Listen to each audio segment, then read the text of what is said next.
Dr. Radhika Desai is a professor at the Department of Political Studies, the director of the Geopolitical Economy Research Group at the University of Manitoba, and the president of the Society for Socialist Studies.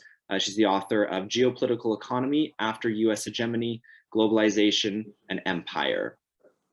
Radhika, please take it away. The topic I've given it is the politics of capitalisms in decay. And by capitalism, I mean financialized, socially and economically unequal neoliberalisms. And I also believe this is the only sort of capitalism that is possible. So that also poses some very serious questions for us. This implies that social democratic ways forward are no longer a viable goal. Indeed, it is possible that they are a dangerous goal and that we really have to set ourselves on the path to some sort of socialism. The contradictions that are playing out in Canada can also be seen elsewhere. They are a combination of a broken political system, a professional political class that is out of touch with its social basis, a left that is missing in action, and a resurgent right that is taking on worrying elements of fascism. And before I continue, let me just say that, what do I mean by fascism? The word is bandied about a great deal. And to me, I'm very specific when I use the word fascism. There are many forms of repressive, oppressive, authoritarian rule, but the distinctive form, you can have dictatorships of various sorts, other forms of authoritarianism, theocracies, etc. But the distinctive element of fascism is the mobilization of parastate force in order to perform the tasks of repression, either because the existing repressive apparatus of the state is not or is seen not to be adequate to the tasks of repression as the ruling elites, the ruling capitalist elites see them. So here I have a number of points to make, but I'm going to stick to the time limit. So whatever I don't cover, we will cover in the question and answers. So I'm going to place the Freedom Convoy in a longer historical perspective on the evolution of the politics and political economy of countries like Canada, particularly the politics of the right. For me, the key parameter is the absence of the left. Under neoliberalism, the historic parties of the working class and of the left have moved to the right, so that they today, 4 decades into the neoliberal period, they essentially offer us a social democratic or left-ish version of neoliberalism. So you can choose between conservative neoliberalism, New Democratic Party neoliberalism, liberal neoliberalism, etc. And the left has also failed to organize the discontents of neoliberalism, which are enormous, which are very, very numerous. So this has left the field of opposition to the neoliberal, opposition to the neoliberal establishment to the right. Now, zeroing in on the Freedom Convoy, it's very important to understand, number one, that it is not a protest movement, that it is not working class. It is not about freedom, but about the privilege to impose constraint on the less powerful. It is a body, a core, shall we say, capable of deploying parastate violence, which is signaling its availability for political use. Some politicians have already reacted positively to it. I'm thinking of Candice Bergen or Poya Poilievre or Maxime Bernier. Now, it is bad enough that this critical piece of the fascist scenario has already materialized. What is far worse is that another equally important component of this scenario has appeared as well, and that is revealed in the inaction of governments against them, despite having all the tools they needed. What I'm referring to is the fact that for nearly 3 weeks, political authorities just watched the convoy and their occupations and their violations of public order increase in size and thrive without actually doing anything. The Freedom Convoy could have been prevented from occupying cities or blocking major transportation arteries all along. They could have been blocked well before they got to be so big. Of the two objections to the use of the Emergencies Act, that it was not necessary to deal with the movement and that the threshold had not been met, to me, the first, that is, it was not necessary, is the most important. And it is unfortunate that important bodies like the Canadian Civil Liberties Association is focusing on the second. And by doing so, it is treating the Freedom Convoy as a protest. This is not good. I think it should focus on the first, because that would really indict the existing authorities. Equally concerning, I would say, are reports of police sympathy with the Freedom Convoy. And here I would also like to mention that the resignation of Peter Slowly, the Ottawa police chief, has a lot of other stories to be told about it, which we are not aware of. As a non-white person who headed the police force, I think what he had, the challenges he faced are really worth us knowing about. So why the inaction? I think that the inaction, we saw the inaction because it seems that the people in political authority at different levels of the Canadian political system did not wish to be seen to police a largely white, substantially middle-class set of groups in the way that they normally police very harshly groups that are left-wing, indigenous, non-white, etc., etc. They are afraid of losing suburban votes. It's also worrying that while polls showed that people did not agree with the Freedom Convoy's views on vaccines, over 40% were shown to be sympathizing with them, which is kind of close to the base of the Trump. You know, they say in the United States that the Trump base is a solid 40%, and that is sort of unbudging. And it is not clear how determined police action, if it had taken place, you know, rather than what we saw, which is essentially cajoling people to leave, if how determined police action to deal with the Freedom Convoy would have been seen. Eventually, of course, we know that the Freedom Convoy was removed without using the act largely, but with widespread support for using the Emergencies Act is also a concern, because we know that from experience that the imposition of such acts, insofar as they have teeth, they will be used against genuinely left-wing movements, indigenous movements, non-white movements, etc. So how should we place all this in the history of the right? And I would like to say that it is very normal to study phenomena such as Freedom Convoy under the rubric of the far right. But I don't think you can understand the Freedom Convoy or the far right without placing it in the larger context of right politics in general and what is happening to the broader political spectrum. Now, I understand right politics as essentially being the politics of property.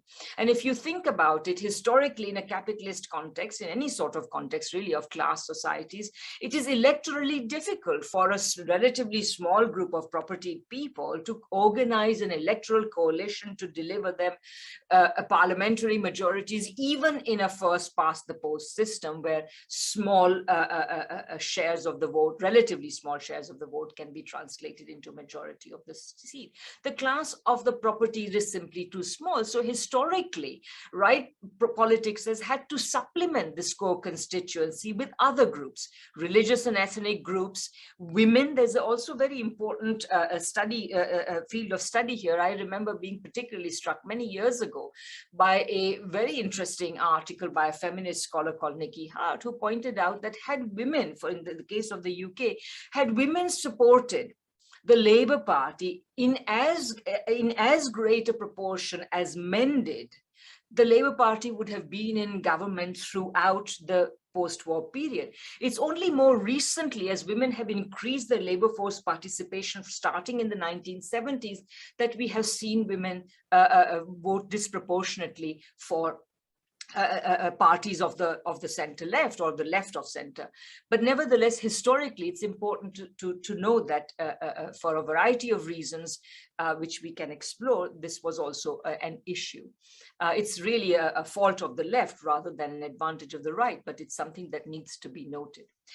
Now, in the case of the neoliberal right, which to me, the advent of neoliberalism marks a new phase in the development of the right, I would understand it broadly as follows. Number one, in this neoliberal right, there is no room for genuine conservatism, what people in Canada, for example, would understand as red Toryism, for example. So that is to say, right politics no longer includes the politics of deference. It no longer includes elements such as an organic understanding of society and its social cohesion, a sense of social obligation, etc. It is a neoliberal right based on individualism and economic interest alone. And an economic interest based on largely capitalist forms of property. Beyond that, the social components of the right can be religious ideologies, particularly of the evangelical sort in the neoliberal period, various forms of racism, various forms of misogyny, family values, etc., of a particularly petty bourgeois sort, and freedom in the sense of complete rejection of social responsibility. At the same time, the new political economy of neoliberalism has shaped the political landscape. So the political forces that arise therefrom are distinct. So, and they arise out of a social landscape of greater inequality, not only in economic terms, but also in social terms. And this includes not only greater inequality between the capitalist class and the rest, but also increasing divisions within the working class as it is segmented by skill, by wage levels, by race, by gender, etc., etc. In this scenario, it's also important to remember that in the imperialist countries, in the core countries of capitalism, however you want to see it, there has been a substantial expansion of the middle classes in rich countries. And here I mean not just small property people, but also relatively well-to-do professional types. And they constitute an expanded potential base for the politics of the right. To this, we add prosperous sections of the working class, which have historically in the neoliberal period walked over to parties of the right, particularly as levels of unionization and solidaristic politics have declined.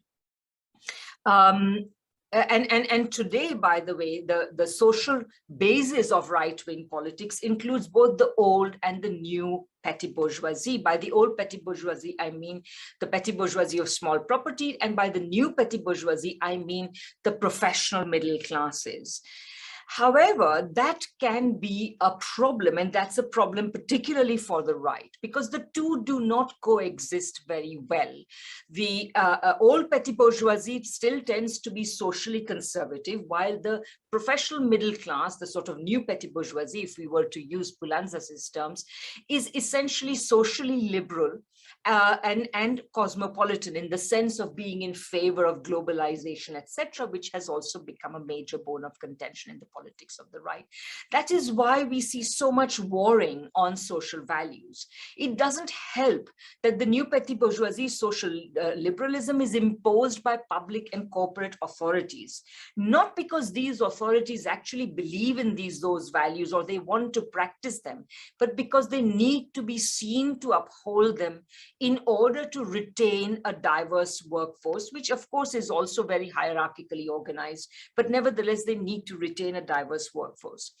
So needless to say, such corporate and social neoliberalism is also about the symbolic redress or cultural redress of social inequality rather than material redress. So essentially, you know, if you hire a few women, a few non-white people, a few indigenous people, it still leaves the rest of the people of this group, the vast majority of the members of these marginalized groups, roughly where they were, or possibly even experiencing worsening situations. So this is really a divide. The right politics has to appeal to all of these sections of the people, but they point in opposite directions. And that's partly what explains O'Toole's dilemma. Should he support the freedom convoy types, which essentially would lead the Conservative Party towards a sort of old petty bourgeoisie sort of thing, while losing the support of another section, the new petty bourgeoisie, etc., which are equally important to winning parliamentary majorities. So that's why they have difficulty winning elections. And of course, by the way, this is true of all the parties, but let's for the moment focus on right-wing parties.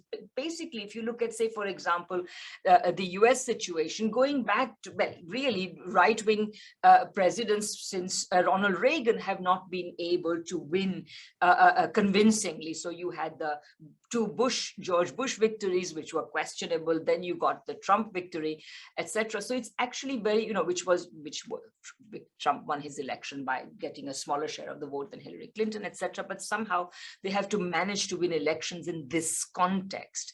So So also today there is a cross-party consensus on neoliberalism. So in a certain sense, all parties have this difficulty. The Liberal Party has also been finding it difficult to win elections, as we see with 2 minority governments. So even though there is no challenge from the left, the political order is very fragile.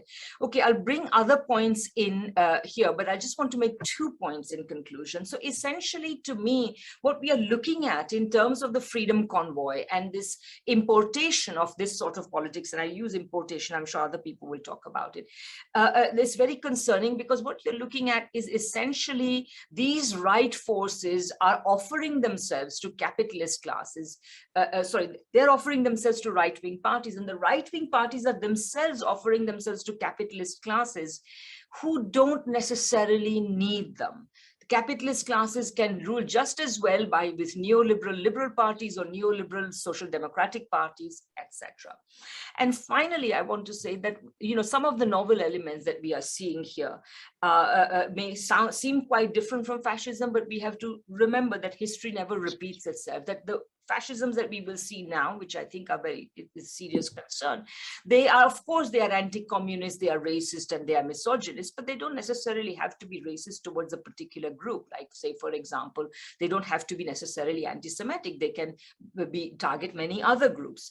Interestingly, they are neoliberal, whereas in the past, in classic Nazism, for example, you had the invocation of socialism in the appeal structure of fascism. So in that sense, they don't feel compelled to appeal to working people in quite the same way. So in these ways, they are different from the other, from the fascisms we have seen so far. So I will end there for now, but I will bring some other points in later in the question and answer. I'm Michael Hudson. I'm appearing here for the International Manifesto Group. If you like this video and ones like it, please subscribe. For more information, go to the address on the screen.